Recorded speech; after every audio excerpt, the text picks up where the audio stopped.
अस्सलाम वालेकुम, मैं हूँ सैयदा नाज़िया। आई प्लस न्यूज़ HD में आज आप प्रोग्राम आई टॉक में देखेंगे हमारे साथ मेहमान NA 232 के कैंडिडेट गुलाम यासीन रिजवी साहब, जो कि मेंबर हैं तहरीक लब्बैक पाकिस्तान के। और मैं उनसे ये पूछना चाहूँगी, सबसे पहला सवाल अस्सलाम वालेकुम सर आपसे जी वालेकुम ये सलाम। है कि आप अपने कॉन्स्टिट्यूंसी के और अपने कैंडिडेसी के मसाइल को भी जानते हैं। NA 232 के मसले मसाइल क्या हैं एक्चुअली, तो हमारे बिस्मिल्लाहिर्रहमानिर्रहीम। वोटर्स जान सकें ताकि। बिस्मिल्लाहिर्रहमानिर्रहीम। जी, NA 232 मेरा पैदाइशी इलाका है और यकीनन इनके मसाइल से मैं बखूबी वाकिफ़ हूँ।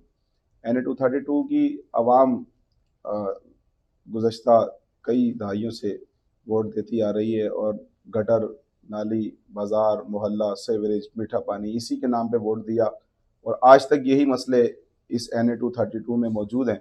ना तो यहाँ मीठे पानी का मसला हल हुआ, सीवरेज आप देखें जगह जगह गटर लाइनें टूटी हैं, बुरा हाल है, ना मीठा पानी है, ना आप शाह फैसल रेता प्लाट की तरफ चले जाएँ, बिजली का निज़ाम ये है 3-3 घंटे तक लाइट नहीं है और लोग परेशान हाल हैं।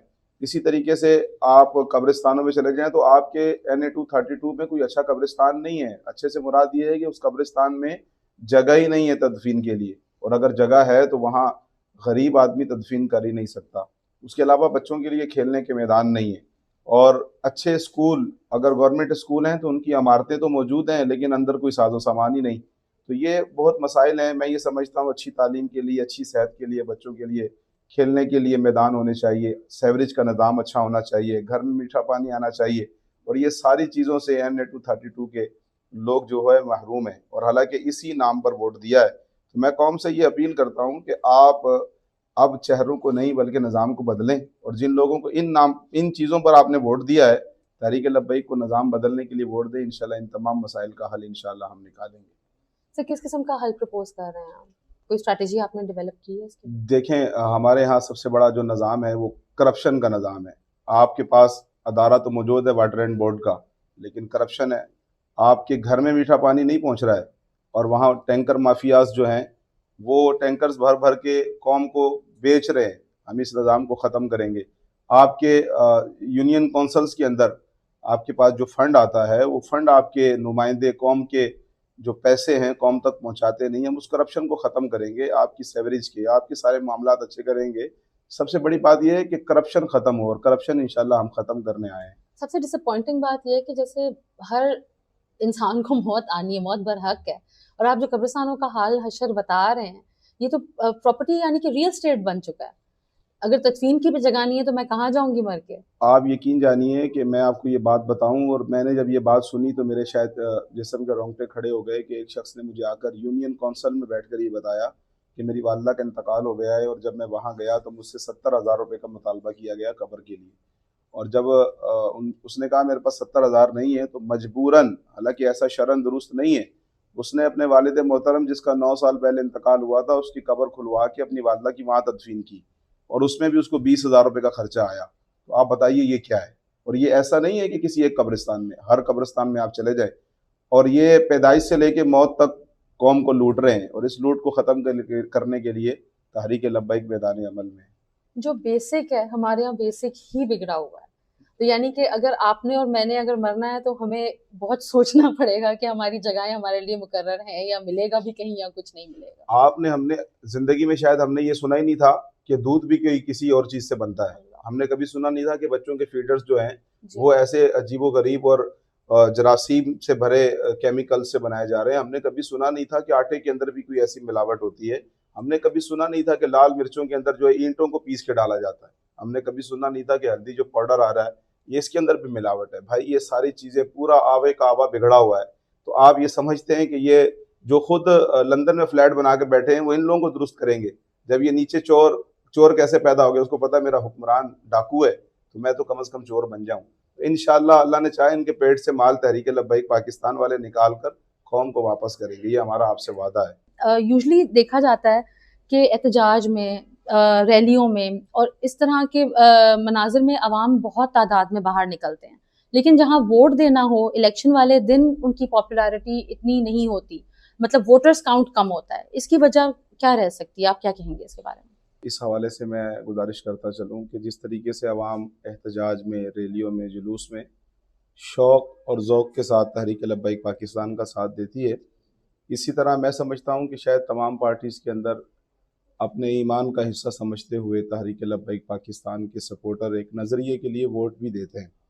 लेकिन हमारे पाकिस्तान का ये अलमिया रहा है कि वोट के मामले में जिसको वोट दिया जाए उसका हक़ अगर उसको दे दिया जाए तो मैं ये समझता हूँ कि सब मसाइल का हल हो सकता है। अल्हम्दुलिल्लाह लोग एहतजाज, रैलियों और जुलूस की सूरत में भी हमारे साथ हैं और अल्लाह के फ़ज़ल से वोटर्स की जो सूरत हाल है और वोटर्स के हवाले से भी लोग हमारे साथ हैं अल्हम्दुलिल्लाह। जनाब आने वाले इलेक्शन पे आप देख रहे हैं कि अवाम पुरजोश तरीके से आएगी वोट्स देने के लिए और इलेक्शन टाइम पे होंगे? जी, मैं ये समझता हूँ जो मुल्क पाकिस्तान का इस वक्त हाल है, बेराह रवी है और महंगाई है और अवाम परेशान है। अवाम तो चाहती है कि एक स्टेबल हुकूमत आए और जो अवाम जिसको मुंतखब करे वही आए, ना कि हम पर और अवाम पर लोगों को मुसल्लत किया जाए। तो लोग तो मसाइल का हल चाहते हैं, इलेक्शन होना चाहिए, फेयर इलेक्शन हो, इंशाअल्लाह अल्लाह ताला ने चाहा निज़ाम बदलेगा। आपकी जमात इस इलेक्शन के हवाले से क्या मौक़िफ़ रखती है और आपकी स्ट्रैटेजी या वे फॉरवर्ड क्या है? आप क्या सोचते हैं? देखिए, इलेक्शन के हवाले से तो इलेक्शन होना चाहिए। हमारी जमात ने हर मकाम पर, हर प्लेटफार्म पर जो है आवाज़ उठाई है कि इलेक्शन हो और आवाम को उनका हक़ मिले। और यही वजह है कि तहरीक लब्बैक पाकिस्तान वो वाहिद जमात है कि जिसने पीपल्स पार्टी और नून लीग से भी ज़्यादा उम्मीदवारान पूरे पाकिस्तान में मैदान में उतारे हैं। कराची की कोई कौमी असम्बली की और पीएस की सूबाई असम्बली की कोई सीट ऐसी नहीं है जहाँ पर हमारे उम्मीदवारान ना हो। यहाँ तक कि बलूचिस्तान और खैबर पख्तूनख्वा में भी सैकड़ों की तादाद में हमारे उम्मीदवारान खड़े हैं। हम यकीनन ये इलेक्शन के अमल पर यकीन रखते हैं तो हमारे उम्मीदवारान खड़े हैं। हम अदारों से भी ये गुजारिश करते हैं कि आप भी आवाम को ये हक़ दें कि वो अपने लोगों का और यकीनन जिन्हें वो चाहते हैं उनका इंतखाब कर सकें। आपका मंशूर इसके हवाले से क्या कहता है कि लोग आके वोट अगर आपके लिए करते हैं, आपने कराची में, शाह फैसल में, अपनी कॉन्स्टिट्यूंसी में, अपनी कैंडिडेसी में, क्या स्ट्रैटेजी सोची है और वे फॉरवर्ड आपका क्या है? लाहे देखिए, अमल क्या है? हमारा मंशूर तो इस्लाम, पाकिस्तान और आवाम है। यकीनन इस्लाम ही हर मसले का हल है बिल्कुल। और इस्लाम के ज़रिए तमाम मसाइल का हल निकल सकता है। लोग ये समझते हैं कि शायद इस्लाम का नाम लेने वाले, निज़ाम मुस्तफ़ा के निफाज़ की बात करने वाले जब अहले इक़्तिदार होंगे तो फिर जो है ना सरेआम सज़ाएँ होंगी, अक़लियतों के लिए मामलात हो जाएँगे। याद रखिए कि इस्लाम वो वाहिद मज़हब है कि जो ख़वातीन को तहफ़्फ़ुज़ फ़राहम करता है। इस्लाम वो वाहिद मज़हब है जो अक़लियतों के हुकूक़ की बात करता है। इस्लाम ही वो है कि जिससे हर मसले का हल हो सकता है। हमारे यहाँ लोगों का पुरसाने हाल ये है कि लोगों ने गली, बाज़ार, गटर लाइन, पानी की लाइन, सीवरेज लाइन इसके नाम पर वोट दिए और इसके नाम पर वोट देने के बाद आज तक आप भी गवाह हैं, यकीनन तमाम लोग गवाह होंगे कि ये मसला आज तक हल नहीं हुआ। हमने निज़ाम को बदलने के लिए वोट नहीं दिया, हमने चेहरे बदलने के लिए वोट दिया है। मैं ये समझता हूँ कि जब निज़ाम बदलेगा तो इंशाअल्लाह ये तमाम मामलात अच्छे होंगे और ये बेहतरीन हल आपको मैं ये बताता चलूँ कि ये अदालती निज़ाम किसने दिया है? ये किसी अंग्रेज़ ने तो नहीं दिया, इस्लाम ने दिया है। नहरी निज़ाम किसने दिया है? किसी अंग्रेज़ ने नहीं दिया, इस्लाम ने दिया है। ये फ़ौज और पुलिस का जो अदारे कायम हुए, ये निज़ाम किसने दिया? इस्लाम ने दिया है और यकीनन इनमें तमाम अदारों के अंदर बेहतरी की ज़रूरत है और मैं ये समझता हूँ कि हकीकी इस्लाम का नाम लेने वाले इंशाअल्लाह इन मसाइल को हल करेंगे। हर घर में पानी पहुँचेगा, सीवरेज की लाइनें अच्छी होंगी, गली बाज़ार मोहल्ले अच्छे होंगे, हमारा रहना, बैठना, उठना, हमारी खालिस चीज़ें मिलेंगी। तो यकीनन जब इस्लाम पर कामिल व अकमल अमल होगा, तो हर मसला इंशाअल्लाह हल होगा। तो आप ख़वातीन के हकूक़ के लिए और हेल्थ और सेफ्टी मेजर्स के लिए भी काम करना पसंद करते हैं? देखिए, मैं ये समझता हूँ कि ख़वातीन के हुकूक़ पर इस्लाम ने ही आवाज़ उठाई है। 1450 साल से लेकर आज और क़यामत तक जो ख़वातीन को हुकूक़ इस्लाम के ज़रिए मिले हैं, किसी और मज़हब के ज़रिए नहीं मिले। आप अगर यकीनन आपका ये इल्म होगा और आपने अहादीस पढ़ रखी होंगी, लोग तो सरे बाज़ार माँओं बहनों को बेच आया करते थे। इस्लाम ने बताया कि बेटी जो है वो तो जन्नत में जाने का ज़रिया है। इस्लाम ने ये बताया कि माँ के कदमों तले तो जन्नत है। इस्लाम ने ये बताया कि जिसने नबी करीम अलैहिस्सलाम ने फरमाया, जिसने अपनी बेटी की अच्छी परवरिश की, उसे अच्छा दर्स दिया, अच्छी उसकी तरबियत की, तो हुज़ूर ने फरमाया कि अल्लाह ताला उसे मैदान माशर में जन्नत में मेरा साथ अता फरमाएगा। दीगर मज़ाहिब में तो बेटी पैदा होती थी तो उसको जो है वो कत्ल कर दिया जाता था, ज़िंदा दरगोर कर दिया जाता था। तो मैं ये समझता हूँ कि इस्लाम का हकीकी नाम लेने वाले तहरीक लब्बैक पाकिस्तान वाले हैं और आप देखेंगे इंशाअल्लाह बहन बेटियों को, माँओं को उनके हुकूक ज़रूर मिलेंगे इंशाअल्लाह। आपके हिसाब से क्या ये वो टाइम है, इस वक़्त 2024 में हम बैठे हैं, पाकिस्तान को इतने बरस हो चुके हैं, हमारी इंडिपेंडेंस को, हकीकी आज़ादी जो हम जिसको समझते हैं, नहीं समझ सकते। तो ये इलेक्शंस में आपकी पॉपुलैरिटी भी और आपका जो मंशूर है उसके हिसाब से भी, डू यू थिंक कि अभी इस्लामिक रिपब्लिक ऑफ पाकिस्तान एक शरिया निज़ाम के लिए रेडी है, या आप ये चाहेंगे कि ऐसा? देखिए, इस्लामी जमहूरिया पाकिस्तान आप देख लें, ये पाकिस्तान बना ही इस्लाम के नाम पे, बिल्कुल। वरना हम तो इंडिया में रह रहे थे और हाँ। वहाँ तो सब मिलकर रह रहे थे। लेकिन मुसलमान एक आज़ाद ममलिकत चाहते थे जिसके नाम पर इस्लामी जमहूरिया पाकिस्तान बना। अब शहीदों ने 10 लाख शहदा का खून जो है ना वो इसमें शामिल है, और हमारी वो माँ बहनें बेटियां कि जिन्होंने अपने हाथों से अपने बच्चों के गलों को इस वजह से दबा दिया कि अगर ये आवाज़ इनकी निकली तो न जाना ये सिख और ये हिंदू हमारे साथ क्या करेंगे, और अपने बच्चों को अपने हाथों से जो है वो शहीद कर दिया। इसलिए इस्लाम पाकिस्तान बनाने के लिए सारी कुर्बानियाँ दी गई।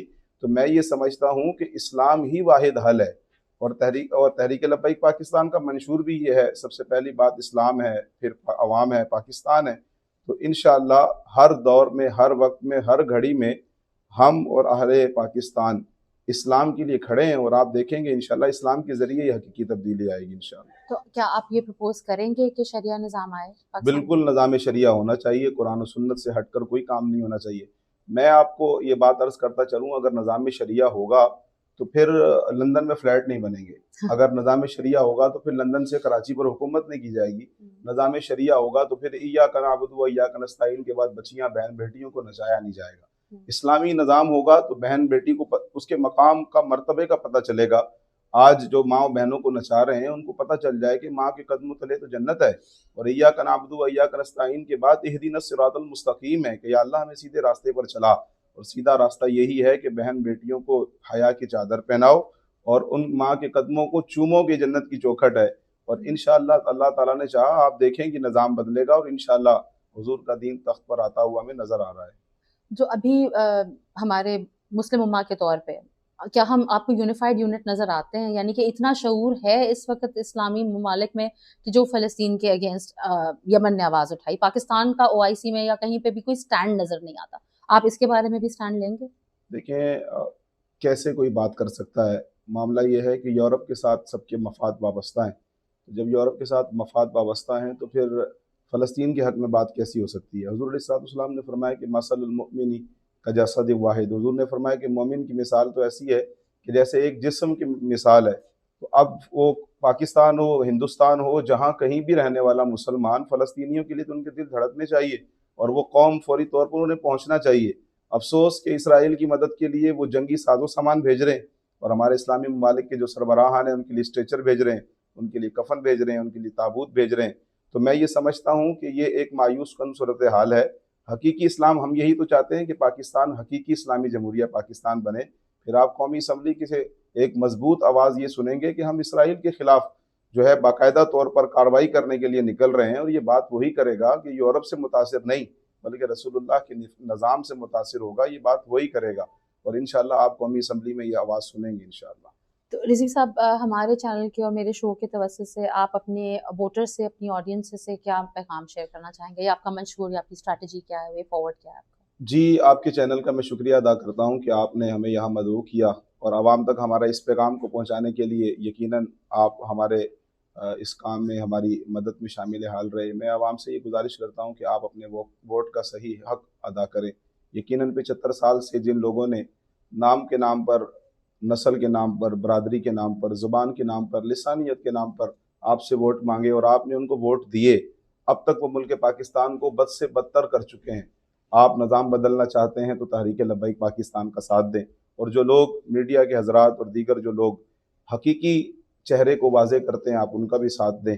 मैं ये समझता हूँ कि यकीनन जब आप खुलकर पैगाम, आपका चैनल और दीगर चैनल्स जो हम कहते हैं तहरीक लब्बैक पाकिस्तान की आवाज़ बनेंगे, दीगर भी वो लोग जो मज़लूम हैं जिनकी आवाज़ मीडिया को बनना चाहिए, आप बनेंगे, यकीनन तब्दीली यही है कि इंशाअल्लाह आप भी देखेंगे कि आपके लिए भी एक आज़ादाना सूरत हाल होगी।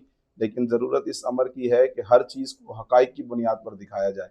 हम मीडिया के हवाले से आपके चैनल में उम्मीद ये करता हूँ कि जो हमने बातें कही हैं आप मिन्नवान उनको आवाम तक पहुँचाएँगे, मैं ये उम्मीद रखता हूँ। बाकी मीडिया की सूरत हाल ये है कि नवाज़ शरीफ के हर आने जाने की ख़बरें और उसके 50 रुपये के स्टाम्प की बात होती है, और नज़ला लग जाए इमरान खान को अडियाला जेल में तो उसकी भी बात होती है। और आप ये देखिए कि बिलावल भुट्टो ने ये कह दिया कि कांपे टांग रही हैं या टांके कांप रही हैं, वो भी ब्रेकिंग न्यूज़ बन जाती है। लेकिन तहरीक लब्बैक पाकिस्तान आप देखें कि लाखों लोग, इस वक्त करोड़ों लोग तहरीक लब्बैक पाकिस्तान से वाबस्ता हैं, बड़ी बड़ी रैलीज हो रही हैं। इस वक्त मैं समझता हूँ कि पाकिस्तान में सबसे बड़ा जो इंतखाबी सिलसिला और इंतखाबी जलसे हो रहे हैं वो तहरीक लब्बैक पाकिस्तान की हो रहे हैं। मैं मीडिया से ये गुजारिश करूँगा कि आप अपने आंखों के सामने से पट्टी उतारें और आप देखें और लोगों को दिखाएं कि हकीकी पाकिस्तान के वारिस ये लोग हैं कि जिनकी ना जायदादें हैं, ना हमारे बच्चे लंदन में पढ़ते हैं, ना जिंदगी में कभी पढ़ने जाएंगे, ना हमारी बाहर जायदादें हैं। हमने आज आलू जो है ना वो अगर 50 रुपए किलो है, ये 50,000 रुपए किलो हो तो हमने आपके साथ मिलकर खरीदना है। हम इस मुल्क के पाकिस्तान का हिस्सा हैं, लेकिन जिन लोगों को आलू प्याज दालों के रेट ही नहीं पता, आप उनको चाहते हैं कि वो हुक्मरान बने, तो वो निज़ाम नहीं बदल सकते। निज़ाम वही बदलेंगे जो आपके घर के बराबर में रहकर आपके उम्मीदवार हैं। मैं ये उम्मीद करता हूँ कि लोग आपके चैनल के ज़रिए भी इस पैगाम को कौम तक पहुँचाएंगे।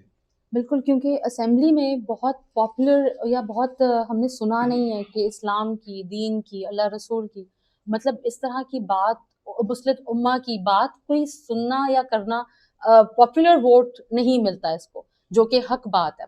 तो अगर आपका मंशूर ही यही है और आपका मौक़िफ़ ही यही है, तो उसके अलावा आप क्या ऑफर कर रहे हैं कि आपकी strategy for your constituency particularly, ताकि फिर हम अपने व्यूअर्स को बता सकें कि बाहर आके वोट क्यों दें हम। देखिए, मैंने आपसे पहले गुजारिश की कि इस्लाम हर मसले का हल है ना। बिल्कुल। अब इस्लाम से मुराद अब आप ये कहेंगे कि इस्लाम हर मसले का हल है, तो क्या तहरीक लब्बैक पाकिस्तान वाला ही मुसलमान है?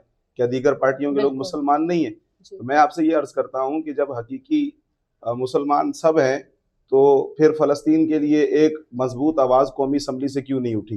फिर कश्मीर के लिए सिर्फ रोड के ऊपर 2 मिनट के लिए खामोशी के लिए ही जो है वो वक्त क्यों मुख्तस किया गया? भाई, अगर आप सब हकीकी मुसलमान हैं और हुज़ूर अलैहिस्सलाम के चाहने वाले हैं, तो फिर इस मुल्क से गुस्ताखा आसिया कैसे चली गई? फिर आप मुझे बताएं कि मुमताज़ कादरी के जिसने हुज़ूर अलैहिस्सलाम के ख़त्म नबूवत के कानून, नामूस रिसालत के कानून के काला कानून कहने वाले के उसकी ज़िंदगी और मौत का फैसला तो रब ने ही क्या कर दिया था कि जो शख्स हुज़ूर की नामूस रिसालत के कानून को काला कानून कहेगा, और उस हवाले से मुमताज़ कादरी ने अगर ये बात की, तो जब आप उसके साथ नहीं खड़े हुए तो आप कौन से इस्लाम की बात करते हैं? फ़लस्तीन के बच्चे, आपने यकीनन वो वीडियोस देखी होंगी, हमारी माएँ बहनें जिनके 4-4, 5-5, 6-6 टुकड़े हो गए और कौमी असम्बली से कोई आवाज़ नहीं उठ रही। तो आप ये समझते हैं कि ये मुसलमान है? तो 75 साल से इन मुसलमानों ने पाकिस्तान को बद से बदतर कर दिया है। अगर हकीकी इस्लाम होता ना, तो आप यकीन जानिए कि इन सब के असासे बाहर मुल्कों में नहीं होते, मुल्क पाकिस्तान में होते। क्योंकि इस्लाम तो एक अदल का जो है वो मज़हब है और दीन है। इस्लाम तो बरसरे मेंबर हाकिम से सवाल कर सकता है। तो आप क्या समझते हैं कि आप बरसरे इक़्तिदार किसी शख्स से सवाल करें, दूसरे दिन आप गायब हो जाएंगे और पता चलेगा लापता अफराद की लिस्ट में आप भी शामिल हो गए? तो इस्लाम तो ये कहता है कि आप हाकिम वक्त से सवाल करें, और हाकिम वक्त का ये काम है कि वो जवाब दे कि आया कि जो सवाल किया गया है उसका जवाब ये है। तो इस्लाम के ज़रिए मसले का हल होगा, और मैं कौम से यही गुजारिश करता हूँ कि आप इस्लाम का नाम लेने वालों का साथ दें। इंशाअल्लाह इस्लाम का नाम लेने वाले हर नेमत रब की आपके घरों तक पहुँचाएंगे, लेकिन पहले निज़ाम बदलना होगा। निज़ाम बदलेगा तो फिर सारा मुल्क पाकिस्तान इंशाअल्लाह अच्छा हो जाएगा। बहुत शुक्रिया आपका हमारे शो में आने के लिए। एंड जो हमें देख रहे हैं और जो हमें सुन रहे हैं, अगर आपको ये गुफ्तगू पसंद आई है तो आप प्लीज़ इलेक्शन के दिन तो ज़रूर निकलें वोट करने के लिए, लेकिन अपने आप को भी चेंज करने की पूरी कोशिश करें और अपनी रियलिटी पे इस्लाम की तरफ वापस आने की पूरी कोशिश करें। Thank you so much.